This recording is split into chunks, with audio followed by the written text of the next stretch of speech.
சென்னை மணலியில் புதிய பேருந்து நிலைய கட்டுமான பணிக்காக பள்ளம் தோண்டிய போது தனியார் நிறுவனத்தின் இயற்கை எரிவாயு குழாயில் உடைப்பு ஏற்பட்டு வாயு வெளியேறியதால் பரபரப்பு ஏற்பட்டது. இதுகுறித்த கூடுதல் விவரங்களை வழங்குவதற்காக நமது செய்தியாளர் உமாபதி இணைப்பில் உள்ளார். உமாபதி, மணலி பேருந்து நிலைய கட்டுமான பணிக்காக பள்ளம் தோண்டிய போது இயற்கை எரிவாயு குழாய் உடைந்து வாயு பரவியதால் அங்கு பரபரப்பான சூழல் ஏற்பட்டிருக்கிறது. விரிவான விவரங்கள் என்ன? சென்னை மணலி பேருந்து நிலையம் புதிதாக கட்டப்பட்டு வரும் நிலையில் அதில் கட்டுமான பணி நடைபெற்று வருகிறது. இதனால் ஜேசிபி இயந்திரம் மூலம் பள்ளம் தோண்டும் பணி நடைபெற்று வந்தது.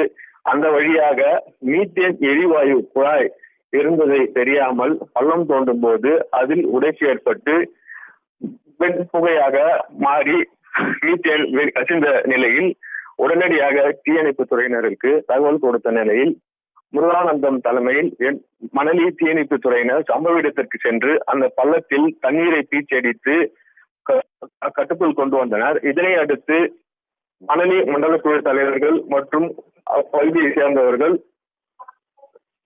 அலுவலகத்துக்கு தகவல் கொடுத்த நிலையில் வால்வை மூடிய நிலையில் கேஸ் கசிவு நிறுத்தப்பட்டது. நேற்று பெரியபாளையத்தில் அம்மோனியா வாயு கசிந்து மருத்துவமனையில் அனுமதிக்கப்பட்டு வரும் நிலையில் தற்போது இங்கு மணலி பகுதியில் எரிவாயு கசிவு ஏற்பட்டது. சுற்றுவட்டார பகுதியில் மிகுந்த பதட்டமான சூழ்நிலை ஏற்பட்டது. பேருந்து நிலையம் அருகே ஆட்கள் நடமாட்டம் உள்ள இடத்தில் இது போன்ற வாயு கசிவு ஏற்பட்டது மிகுந்த பரபரப்பை ஏற்படுத்தியது.